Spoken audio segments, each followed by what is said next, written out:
Barak. Bukan surau ni boleh lah. MPP PPP tu apa? Dia gitu. perwakilan daerah tu.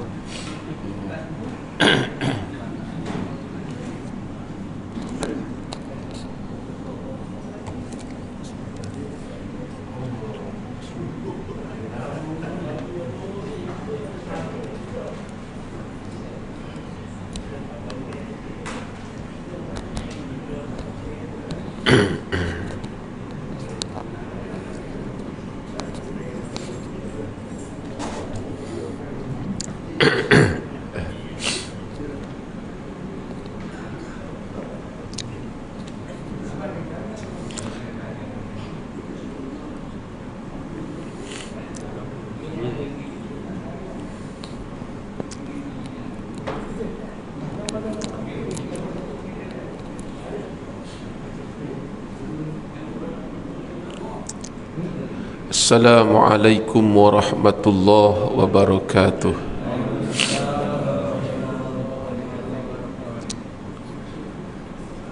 Alhamdulillahi rabbil alamin. Wassalatu wassalamu ala sayyidil mursalin wa ala alihi wa sahbihi wa man tabi'ahum bi ihsanin ila yaumiddin. Allahumma salli wa sallim wa barik ala habibil mustafa imamil muttaqin sayyidina rasulillahi sallallahu alaihi wasallam wa ala alihi wa sahbihi wa man wala. Kepada semua sidang jemaah muslimin dan muslimat yang dirahmati Allah, seperti biasa, marilah sama-sama kita bersyukur kepada Allah. Syukur ini kita panjatkan hanya kepada Allah di atas keizinan dan kesempatan yang diberikan oleh Allah kepada kita untuk datang ke rumah Allah. Lebih-lebih lagi pada pagi yang mulia ini kita dapat datang dan berhimpun di dalam majlis ilmu. Mudah-mudahan kita semua diberikan rahmat, keberkatan dan juga pengampunan daripada Allah Subhanahu wa ta'ala. Jadi sesuai dengan tema, ya, kita masih lagi di dalam demam sambutan Maulidur Rasul. Maka saya kira sangat sesuai muzakarah kita pada pagi ini berkaitan dengan Maulidur Rasul. Pukul 7 insya-Allah kita habis. Sebab ini bukan ceramah perdana. Kalau ceramah perdana, dia kena ada makan perdana. Tapi sebab pagi ni tak ada makan perdana, ya, pukul 7 kita habis. Gitu. Saya akan mulakan muzakarah kita pada pagi ini supaya dia nampak padat sikit, dengan satu rangkap syair. Kemudian akan menyusul pula beberapa potongan ayat Al-Quran yang saya ambil daripada beberapa surah, yang mana insya-Allah kesemua ayat Al-Quran itu ada kaitan dengan Maulid Nabi sallallahu alaihi wasallam.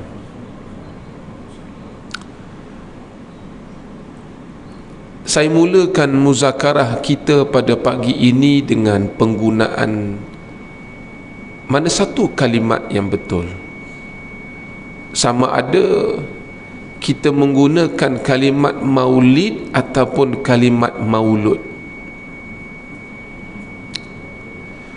Kalau ditanya kepada saya mana satu yang betul, maka jawapan saya kedua-duanya betul. Ya, maulid pun betul, maulud pun betul. Kalau kita menggunakan kalimat atau perkataan maulid, dia memberi makna kita menyambut hari kelahiran Nabi. Tapi kalau kita menggunakan kalimat atau perkataan maulud, dia bermakna kita menyambut anak ataupun bayi yang dilahirkan pada 12 Rabiul Awal itu, iaitu Nabi sallallahu alaihi wasallam. Itu je beza dia. Kalau maulid kita sambut hari kelahiran, kalau maulud kita sambut yang dilahirkan itu, iaitu tadilah Nabi kita Muhammad sallallahu alaihi wasallam. Jadinya seperti yang saya sebut pada awal tadi, penggunaan kalimat atau perkataan maulid pun betul dan maulud pun betul. Dan pada pandangan saya sebagai umat Nabi, ya, yang mengaku cintakan Nabi, ya, sekali lagi saya kata pada pandangan saya, yang tidak sambut maulid atau maulud itu yang tak betul. Ini pandangan saya, ya. Saya tak kata Islam kata, tapi saya yang kata. Sebagai umat yang mengaku cintakan Nabi, langsung tidak sambut maulid atau maulud itu yang tak betul. Walaupun hukum menyambut hari kelahiran Nabi ini hanyalah harus sahaja, bukan haram, dan tidaklah sampai kepada wajib. Hukum menyambut maulid ataupun maulud Nabi ini hanyalah sekadar harus semata-mata. Dan kita menyambut maulid Nabi ini, hari kelahiran Nabi ini, dia bukan tergolong dalam kategori ibadat-ibadat yang khusus, yang memerlukan kepada sumber-sumber dalil yang kuat. Tetapi kita menyambut kelahiran Nabi ini sekadar untuk memperingati sahaja. Macam juga kita sambut Isra' wal Mi'raj. Kita sambut Isra' wal Mi'raj bukan kerana Isra' wal Mi'raj itu ibadah yang khusus, tidak. Tapi kita sambut Isra' wal Mi'raj kerana kita nak sambut untuk memperingati peristiwa itu. Macam juga kita sambut nuzul Quran. Selangor cuti tahu, setiap tahun kalau ada nuzul Quran, kita sambut nuzul Quran bukan kerana nuzul Quran itu satu ibadat. Kita sambut nuzul Quran kerana untuk memperingati, ya. Macam juga orang kita lah, ada sebahagian tempat di kalangan orang kita, dia sambut malam nisfu Sya'ban. Saya tak tahulah kalau surau ni juga ada sambut malam nisfu Sya'ban, ya. Kita sambut malam nisfu Sya'ban bukan kerana nisfu Sya'ban itu satu ibadat, tapi kita sambut malam nisfu Sya'ban hanya sekadar untuk memperingati sahaja. Ataupun paling mudah untuk kita faham, macam kita sambut hari kelahiran kita, kita sambut hari kelahiran isteri anak-anak kita, Bukan kerana ia satu ibadat yang khusus atau diperintahkan oleh Allah. Tidak. Kita sambut hari kelahiran mereka itu hanya sekadar untuk memperingati. Jadi dia tak perlu kepada sumber dalil daripada Quran, daripada hadis Nabi, dan tak perlu kepada dalil-dalil yang mesti kena kuat, mesti kena sahih, kerana sambutan kelahiran ini bukan duduk dalam kategori ibadat yang khusus. Jadi saya harap tak timbul lagi dah soal perkelahian, perbalahan tentang isu yang saya rasa tiap-tiap tahun benda yang sama juga akan berlaku. Bid'ah sana, bid'ah sini, Nabi tak pernah suruh, sahabat tak pernah buat. Kita guna kaedah idza lam yujad hukmun qat'iyyun tata'awwadu ala hukmin wad'iyyin. Sambutan Maulid Nabi ini tidak ada satu dalil nas yang menyuruh kita sambut, betul? Tidak ada satu dalil yang jelas Nabi kata sambutlah hari kelahiran aku. Tak ada. Dan juga tidak ada satu dalil yang jelas mengatakan Nabi melarang kita sambut hari kelahiran dia. Tak ada pun kita jumpa dalam Quran, dalam hadis Nabi kata janganlah sambut hari kelahiran aku. Tak ada pun. Jadi kaedah kita, bila dalil yang menyuruh pun tak ada, dalil yang melarang pun tak ada, maka kaedah kita tata'awwadu ala hukmin wad'iyyin, kembalilah kepada cara yang biasa kita buat. Apa yang biasa kita buat? Setiap tahun bila sampai saja musim ataupun bulan ataupun tarikh kelahiran Nabi, kita akan sambut hari kelahiran Nabi. Dan disebabkan itulah maka ulama meletakkan hukum menyambut hari kelahiran Nabi ialah harus sahaja, kerana ia menjadi kebiasaan di kalangan orang kita. Baik, cukup setakat itu untuk mukaddimah saya tentang hukum dan penggunaan kalimat atau perkataan maulud ataupun maulid Nabi sallallahu alaihi wasallam. Kita nak padatkan, ya. Kemudian tadi saya sebut, ya, hukum kita menyambut maulid ini harus, dan dia bukan dalam kategori ibadat yang khusus. Baik, kalau kita sambut maulid Nabi ni dia bukan ibadat yang khusus, habis kita nak kata sambutannya apa? Kita katalah memperingati. Baik, kalau kita sambut maulid Nabi ni dalam kategori memperingati hari kelahiran Nabi, tuan-tuan boleh tengok di dalam surah Al-Hajj ayat ke-32. Dalam surah Al-Hajj ayat ke-32, walaupun kita sambut maulid ini, dia bukan dalam kategori ibadat yang khusus, tetapi ulama meletakkan dia dalam kategori syiar. Syiar ni maknanya kita promo. Kita ada barang bagus, ya, kita promosi dia. Macam saya lah, saya ada barang, saya akan promosikan barang saya kepada tuan-tuan. Jadi kita mempromosikan sesuatu itu dinamakan syiar. Kerana itu dalam surah Al-Hajj ayat ke-32 Allah Ta'ala sebut wa may yu'azzim sya'airallah fa innaha min taqwal qulub. Allah Ta'ala kata apa? Barang siapa yang membesarkan syiar Allah, dia bersungguh-sungguh mempromosikan apa yang datang daripada Allah, dia mewar-warkan, dia cerita, dia menghebahkan, dia mengiklankan sesuatu yang datang daripada Allah. Allah Ta'ala sebut apa? Sesungguhnya itulah dia di kalangan orang yang bertakwa kepada Allah.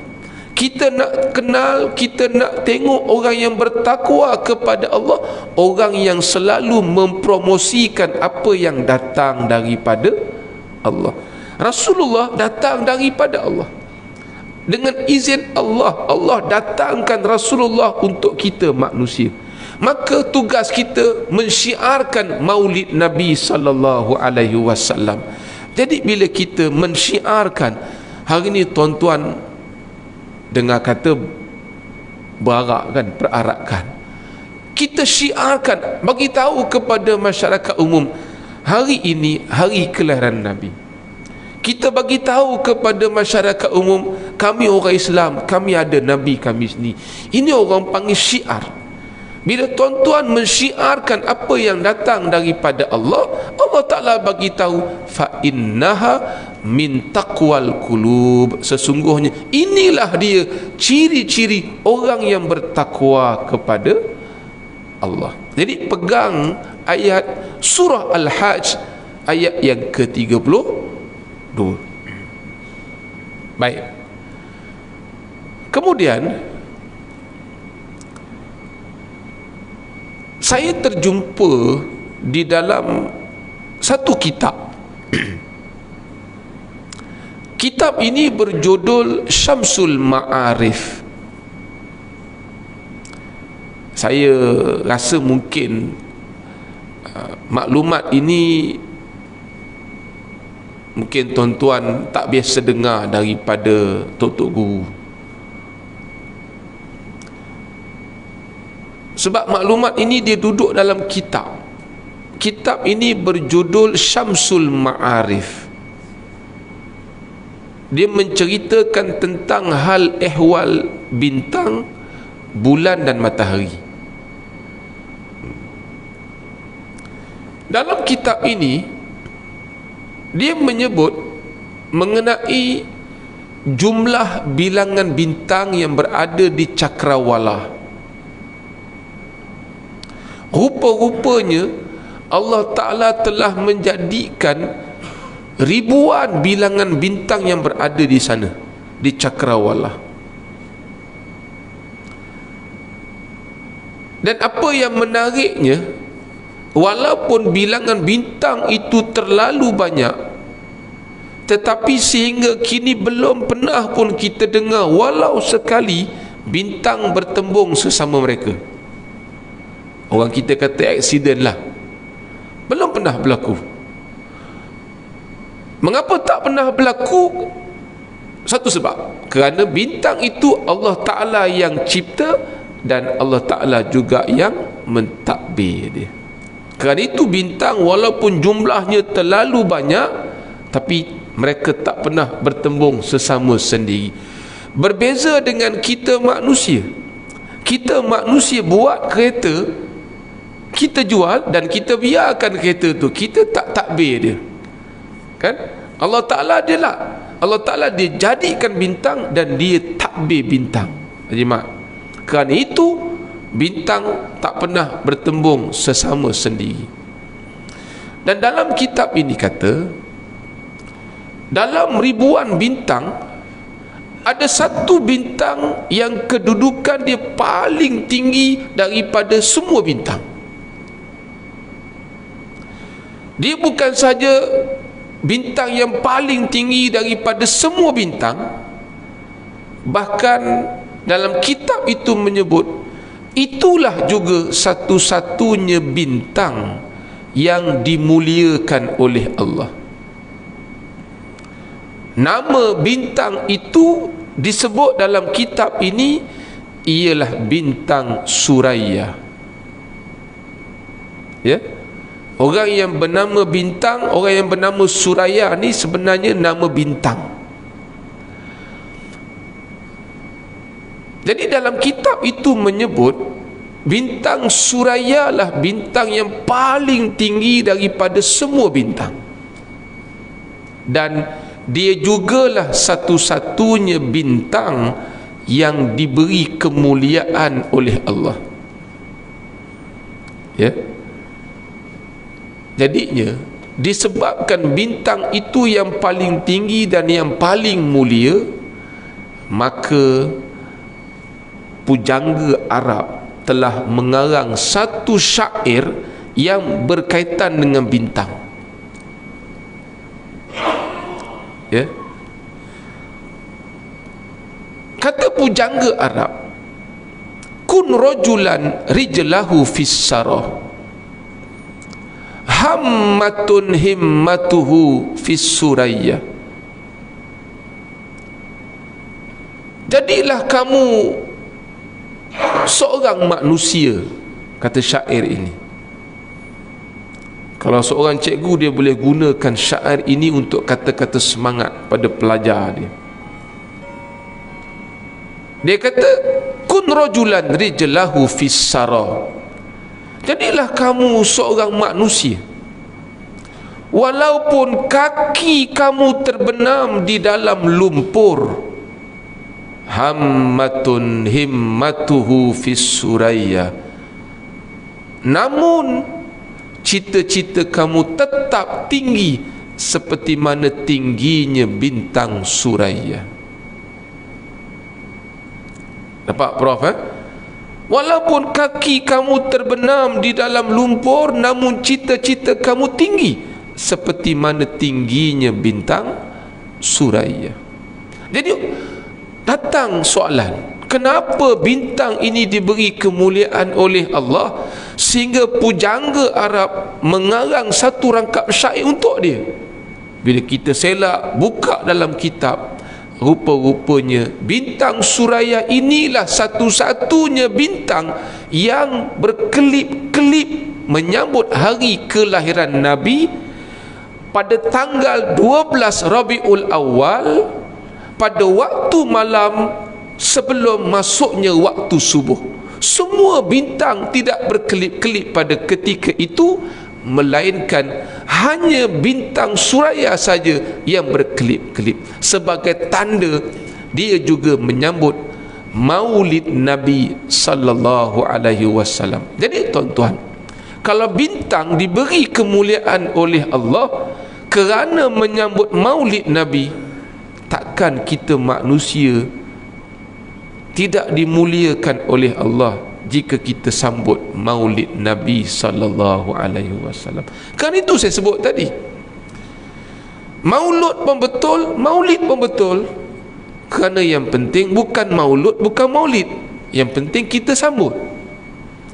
Kita duk berbalah tentang istilah perkataan, tapi haram kita tak sambut. Tuan-tuan, bintang sambut, bintang dimuliakan oleh Allah, apatah lagi kita. Kerana itu saya pesan pada diri saya dan kita semua, sambutlah Maulid Nabi ini. Terpulang kepada tuan-tuan nak sambut macam mana, masing-masing dengan cara masing-masing. Ada yang sambut Maulid Nabi dengan cara perarakan, sambutlah, ya. Ada yang sambut Maulid Nabi ni dengan cara dia memerdekakan hamba, ada dengan cara dia berselawat seberapa banyak yang mungkin, ada dengan cara diberi orang makan, dia jamu orang makan pun ada, ya. Yang penting kita sambut Maulid Nabi. Ada orang dia potong kek, ada dia tempah kek besar, kan, dia tulis dekat atas kek tu, selamat menyambut hari kelahiran Nabi Muhammad sallallahu alaihi wasallam. Mari pula buat-buat dia kata bid'ah. Kita sambut sekadar untuk memperingati, takkan itu pun bid'ah. Kita sambut hari kelahiran kita tak bid'ah, kita sambut hari kelahiran Nabi bid'ah. Apa kes ni? Apa cerita sebenarnya kita ni? Faham ni? Kita sambut Maulid Nabi ini, ia sebahagian daripada sya'air Allah. Kita mempromosikan apa yang datang daripada Allah. Faham ya? Baik, selesai bab tu. Kemudian kita ada dalam 10 minit lagi. Setakat ni faham? Boleh Saya tahu malam ni ada ceramah perdana tak? Sekejap lagi ada? Tak ada. Sekejap lagi ada lah. Baik. Boleh Haji? Boleh kan? Okay. Prof boleh? Imam? Okay. Baik, seterusnya saya yakin di kalangan kita ni, bila dapat sesuatu hadiah daripada seseorang, kita mesti akan rasa seronok dan gembira. Sungguh tak? Kita dapat hadiah daripada isteri, daripada anak. Ada orang dia pernah dapat hadiah daripada pembesar, seronok. Dia dapat hadiah daripada sultan, lagi seronok. Lagi seronok, dia dapat hadiah daripada agung. Tuan-tuan, bila kita dapat hadiah daripada manusia pun kita seronok. Soalan saya, takkan kita tak seronok bila kita dapat hadiah daripada Allah? Kenapa saya kata kita tak seronok ke bila dapat hadiah daripada Allah? Dan saya tahu jawapan tuan-tuan, sudah tentu tuan-tuan akan cakap seronok. Apa hadiah yang saya maksudkan itu? Tuan-tuan boleh tengok di dalam surah Ali Imran ayat ke-164. Dalam ayat itu, rupa-rupanya Allah Ta'ala menceritakan kepada kita perutusan Nabi, kebangkitan Nabi untuk manusia itu merupakan satu-satunya hadiah yang paling bernilai daripada Allah untuk manusia. Allah Ta'ala bagi rezeki yang melimpah ruah, itu bernilai untuk kita. Allah Ta'ala bagi sihat untuk kita, itu bernilai untuk kita. Allah Ta'ala bagi anak, bagi isteri kepada kita, itu bernilai untuk kita. Tuan-tuan, tetapi bila Allah Ta'ala bagi Nabi, bagi Rasul kepada kita, itu sesuatu yang sangat-sangat bernilai untuk kita. Kalau kita kata anak isteri itu bernilai, tak, sebenarnya perutusan Nabi itu lebih lagi bernilai. Jadi tuan-tuan boleh tengok dalam surah Ali Imran 164, Allah Ta'ala kata, laqad mannallahu 'alal mu'minin idh ba'atha fihim rasulam min anfusihim. Allah Ta'ala kata, demi sesungguhnya mannallahu 'alal mu'minin, kami yakni Allah telah menganugerahkan, telah memberi hadiah kepada orang-orang beriman. Apa dia hadiah yang Allah Ta'ala bagi kepada orang beriman? Allah Ta'ala sebut idh ba'atha fihim rasulam min anfusihim. Allah Ta'ala bangkitkan Nabi, Allah Ta'ala bangkitkan Rasul di kalangan manusia untuk manusia. Allah Ta'ala tak bangkit, tak utuskan Nabi di kalangan malaikat untuk manusia, di kalangan haiwan untuk manusia. Sebab kalaulah Nabi itu di kalangan malaikat, di kalangan binatang untuk manusia, ini akan menyusahkan manusia. Sebab malaikat tak faham jiwa manusia, binatang tak faham jiwa manusia. Yang faham manusia ni manusia sahaja. Kerana itu Allah Ta'ala bangkitkan Nabi di kalangan manusia untuk manusia. Bijaksananya Allah, bila dia lantik Nabi di kalangan manusia untuk manusia, secara amnya selesai semua masalah manusia. Faham? Ali Imran 164. Okey. Tadi saya kata selesai semua masalah manusia bila Allah Ta'ala lantik Nabi di kalangan manusia untuk manusia. Selesai masalah. Baik, soalan ni, apa masalah kita? Gitu. Masalah kita ni 3 je. Dalam hidup ni masalah kita 3. Dalam kita gairah mencari rezeki, menghimpun harta, menghimpun dunia, dalam kegairahan kita, ya, dalam melayari kelangsungan hidup kita, 3 perkara ni kita jangan lupa. Kalau kita lupa, kalau kita abaikan dia, dia akan jadi masalah yang sangat besar untuk diri kita. Apa 3 perkara yang kita kena ambil perhatian? Tuan-tuan nak kumpul duit, nak himpun harta, himpunlah, tak ada masalah. Saya minta maaf, tuan-tuan nak himpun, nak kahwin banyak, kahwinlah kalau beranilah. Kalau tak berani, jangan. Itu Haji Hamid, Izzak, kalau duk sosor gitu tak payah. Tuan-tuan nak pergi ke hujung dunia pun pergilah. Tapi 3 perkara ni jangan lupa. Apa dia? Dalam hidup ini kita kena fikir juga macam mana aku nak dapat redha Allah. Satu, redha ni dengan makna suka Allah. Kita cari rezeki, dalam kita mencari rezeki, macam mana kita nak dapat redha Allah? Itu penting. Kalau kita tak dapat redha Allah, bermakna kita akan dapat kemurkaan Allah. Yang ni kita tak nak. Ya, dalam hidup ni kita tak nak sepanjang masa Allah Ta'ala marah kita. Manusia tak suka kita pun kita tak seronok. Ini kan pula Allah Ta'ala tak suka kita, lagilah kita tak seronok. Sungguh tak? Jadi dalam hidup ni yang penting apa dia? Yang pertama, macam mana aku nak cari redha Allah. Okey?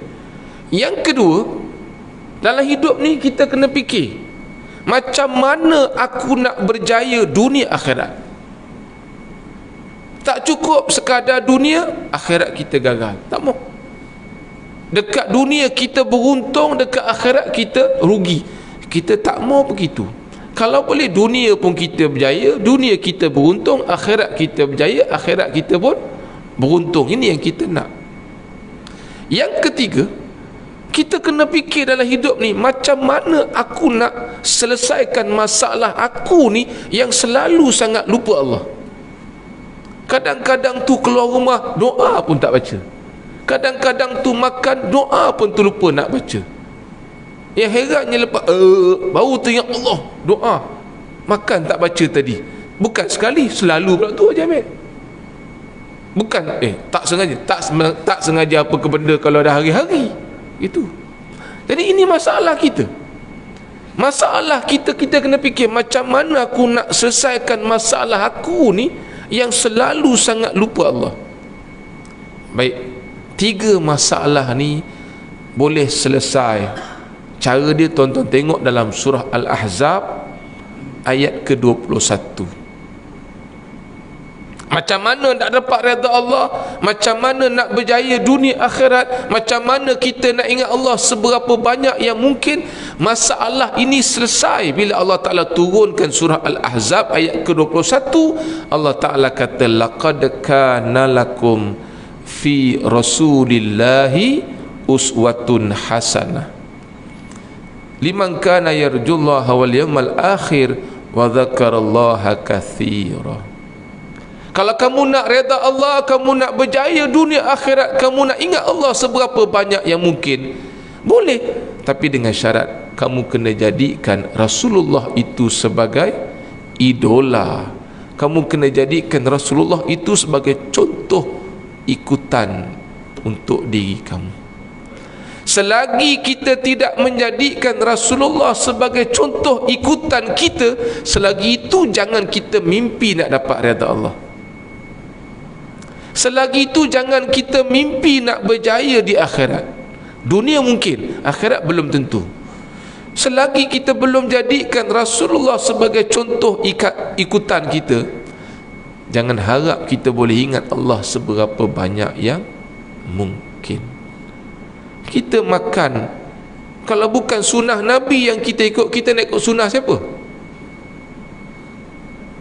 Dalam hidup ni, kalau bukan cara Nabi yang kita perlu ikut, kita nak ikut cara siapa?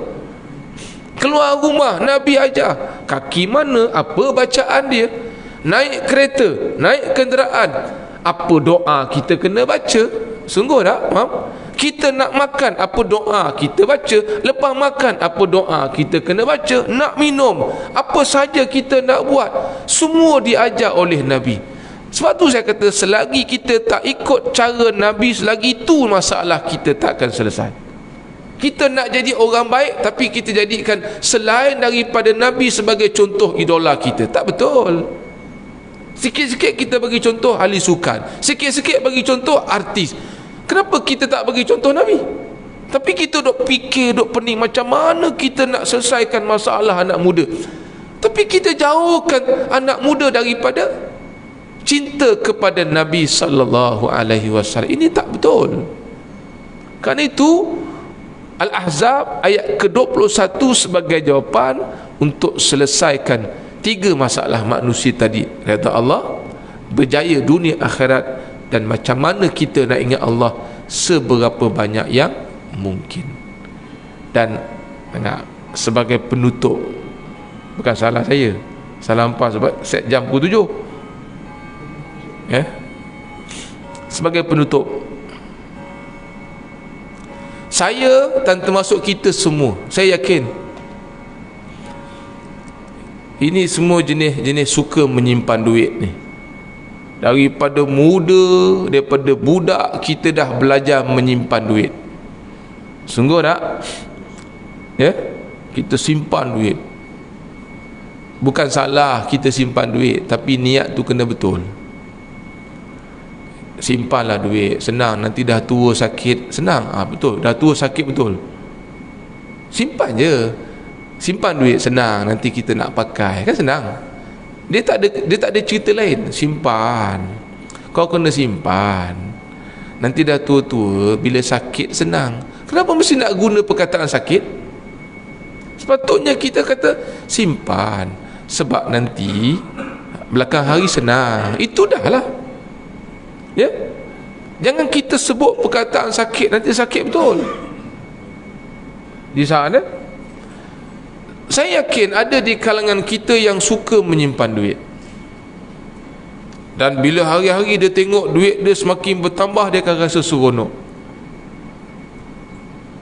Ada yang simpan emas. Sekarang ni kan musim orang beli emas, Prof. Dia tengok hari-hari jumlah emas dia bertambah, dia seronok. Ada yang seronok bila dia mempunyai banyak rumah, seronok dia. Ada yang suka pula, dia suka kumpul kereta, koleksi kereta. Dia beli kereta. Dia seronok bila dia dapat simpan banyak kereta. Dan macam-macam lah yang manusia simpan. Tuan-tuan tengok dalam surah Yunus ayat ke-58 sebagai penutup. Seolah-olah Allah Ta'ala kata, kalau kamu rasa kamu simpan duit itu, kamu dah rasa seronok, belum lagi. Kalau kamu rasa kamu dapat simpan emas, harta dunia dengan seberapa banyak yang mungkin, lalu kamu rasa seronok, sebenarnya itu belum seronok lagi. Kalau kamu rasa kamu ada simpan kereta, rumah sebanyak-banyak, kamu rasa seronok, Allah Ta'ala kata itu belum lagi sebenarnya. Sebab hakikat keseronokan itu, kata Allah dalam surah Yunus ayat ke-58, Allah Ta'ala sebut, Qul bifadlillahi wa birahmatihi fabidzalika yafrahu huwa khairum mimma yajma'un. Allah Ta'ala kata apa? Hai Muhammad, bagi tahu kepada manusia,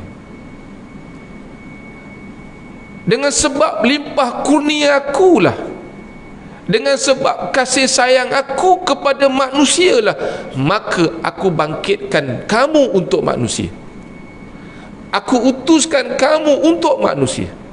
Dengan sebab limpah kurnia aku, dengan sebab sayangnya aku kepada manusia, aku datangkan Nabi, aku datangkan Rasul kepada manusia. Fadzalika yafrahu, maka demikian itu kamu kena rasa seronok. Bahkan kamu kena rasa lebih seronok daripada apa yang kamu himpun.